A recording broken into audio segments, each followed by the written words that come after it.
Hello friends, welcome to my channel. जब हमारा देश आज़ाद हुआ 1947 में तो बहुत सारी परेशानियों के साथ आज़ाद हुआ। बहुत सारी परेशानियां थी यहाँ पे, लेकिन उसके बावजूद, इन सारी कठिनाइयों के बावजूद आज भारत अंतर्राष्ट्रीय स्तर पे लगभग सभी देशों के साथ मित्रता का संबंध करता है, विश्व गुरु बन के खड़ा है, अपनी आर्थिक नीति अच्छी मजबूत कर रखी है, अपने आप को मजबूत देश बना रखा है। तो ऐसी क्या नीतियाँ रही होगी जो भारत आज इस समय, जब पूरी दुनिया दो भागों में बटी थी, यूएसएसआर और शीत युद्ध का समय चल रहा था, पूरी दुनिया दो भागों में बटी हुई थी। भारत ना अमेरिका के साथ गया, ना यूएसएसआर के साथ गया, किसी गुट में नहीं गया, दोनों के साथ मित्रता का संबंध भी बनाया, दोनों के साथ संतुलन भी बनाया। तो वो क्या विदेश नीति थी भारत की, ये सारी चीज़ें आज की वीडियो में समझने की कोशिश करेंगे। आखिर ऐसी कौन सी विदेश नीति थी जिसके बेसिस पे भारत ने अपने आप को अंतर्राष्ट्रीय स्तर पे इतना मजबूत करने की कोशिश की और करता हुआ चला आ रहा है। जबकि जब हम आज़ाद हुए तो हमारे पास बहुत सारी समस्याएं थी। आज की वीडियो में अगर आप क्लास 12 के पॉलिटिकल साइंस के स्टूडेंट हैं या किसी भी क्लास में पॉलिटिकल साइंस पढ़ते हैं आप, या किसी भी कॉम्पिटिटिव एग्जाम की तैयारी कर रहे हैं, तो आपको ये वीडियो बहुत काम का होगा। चलिए समझने की कोशिश करते हैं। सबसे पहले कि भारत की विदेश नीति के मुख्य तत्व कौन कौन से, ऐसे वो कौन से तत्व है जिसके बेसिस पे भारत आज विश्व गुरु बन के खड़ा है और उभरती हुई महाशक्ति बनता चला जा रहा है। सबसे पहला, सबसे नंबर 1 पे आता है भारत का राष्ट्रीय हित। भारत जो है वो सबसे ऊपर अपने राष्ट्रीय हित को रखता है, सर्वोपरि रखता है, जिसके अंदर वो संप्रभुता को लेके चलता है। राष्ट्रीय हित में सबसे पहले वो रखता है संप्रभुता। संप्रभुता क्या होती है कि किसी भी बाहरी व्यक्ति को अपने आंतरिक या बाह्य मामलों में इंटरफेयर ना करने देना। भारत जो भी रणनीति अपनाता है, चाहे वो आंतरिक हो चाहे वो बाह्य हो, उसमें किसी भी देश को किसी भी तरीके से इंटरफेयर नहीं करने देता है। ये है आपकी संप्रभुता। भारत सबसे पहले अपने राष्ट्रीय हित की रक्षा करता है। वो काम करता है जिससे उसको समझ में आता है कि हमारे देश के लिए क्या उचित है, ये नहीं कि सामने वाला हमें क्या बोल रहा है। दूसरा और सबसे इम्पोर्टेंट है रणनीतिक स्वायत्तता। भारत ये जरूर देखता है कि वो किसी भी पार्टी पर निर्भर ना होकर, किसी भी व्यक्ति पर निर्भर ना होकर, किसी भी देश पर ना निर्भर होकर अपनी मर्जी से, अपनी स्वायत्तता के लिए वो क्या काम कर रहा है। ऐसी रणनीति बनाने का प्रयास करता है कि जिसमें उसकी स्वायत्तता हो, उसकी मर्जी हो, उसका लाभ हो, ना कि किसी और देश का या कोई हम पे क्या दबाव, किसी के दबाव में आगे काम नहीं करता है। भारत दबाव पर नहीं चलता है, ठीक है, किसी के दबाव को सहने की कोशिश नहीं करता है। तीसरा नंबर सबसे इम्पोर्टेंट है पंचशील के सिद्धांत। भारत ने चाइना के साथ या उससे पहले भी पंचशील के सिद्धांत का हस्ताक्षर किए थे और भारत ये लेके चलता है कि पंचशील के सबसे पहले वो किसी के भी आंतरिक मामले में हस्तक्षेप नहीं करेगा। भारत आंतरिक मामले में हस्तक्षेप नहीं करता है, आंतरिक मामले में हस्तक्षेप नहीं करता है किसी के भी।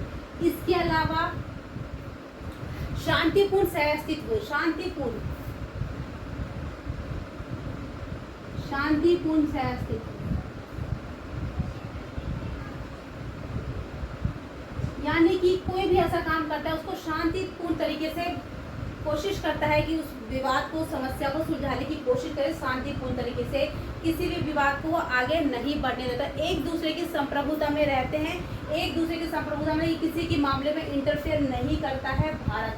ये पंचशील के सिद्धांत 5 जो है, एक दूसरे के कार्य क्षेत्र में हस्तक्षेप न करना, दूसरे के किसी भी आंतरिक मामले में हस्तक्षेप न करना, भारत इसको बहुत अच्छे से अपनाता है अपने पड़ोसी देशों के साथ। उनके किसी भी कार्य में, किसी भी सीमा में वो इंटरफेयर ना करने की पूरी तरह से प्रयास करता है। चौथा सबसे इम्पोर्टेंट है गुट निरपेक्षता की नीति। आपको पता है जब 1962 में जब शीत युद्ध चल रहा था, सारी दुनिया दो भागों में बढ़ चुकी थी। एक साइड था आपका यूएसएसआर और एक साइड था आपका अमेरिका। ऐसे में भारत ने गुट निरपेक्षता की नीति अपनाई थी, किसी भी देश में शामिल ना होने का प्रयास किया था और भारत आज भी उस नीति को लेके चल रहा है। भारत अपनी इच्छानुसार किसी देश में शामिल होता है जहां से उसको आवश्यकता पड़ती है, लेकिन वो किसी भी का भी गुलाम बन के या तो किसी के पीछे खड़ा नहीं होता है। तो भारत ने गुट निरपेक्षता की नीति अपनाई कि किसी भी गुट में शामिल ना होना। गुट निरपेक्षता की डेफिनेशन में क्या कहते हैं कि हम किसी भी गुट में शामिल नहीं हैं।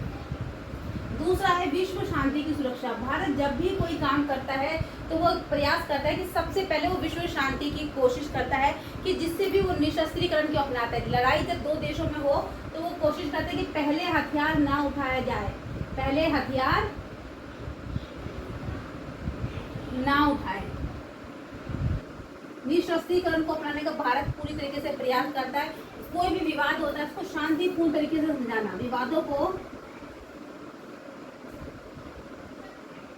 शांतिपूर्ण तरीके से निपटाना।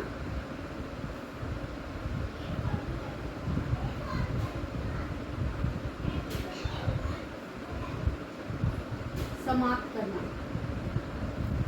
उसके अलावा अगला नंबर जो आपका है वो है पड़ोसी पहले। भारत किसी भी कार्य में अपने पड़ोसी को पहले आगे करता है कि आप पहले ये काम कीजिए, हम बाद में ऐसा कर लेंगे। सहयोग पे पूरी तरीके से प्रयास, पड़ोसी का सहयोग पूरी तरीके से करता है भारत, सहयोग को अपनाता है भारत, जो है पड़ोसी पहले की नीति अपनाता है। उसके अलावा एक्ट ईस्ट नीति, एक्ट ईस्ट नीति के तहत क्या कहता है भारत कि आपके जितने भी दक्षिण पूर्व एशिया और दक्षिण पूर्व के देश हैं, दक्षिण पूर्व और एशिया के देश, इनके साथ मित्रता करने पे बात करता है। ये आपकी एक्ट ईस्ट की नीति की जितने भी आपके दक्षिण पूर्व और एशिया के देश है उनके साथ मित्रता के संबंध निभाने का प्रयास करता है। उसके बाद है बहुपक्षवाद।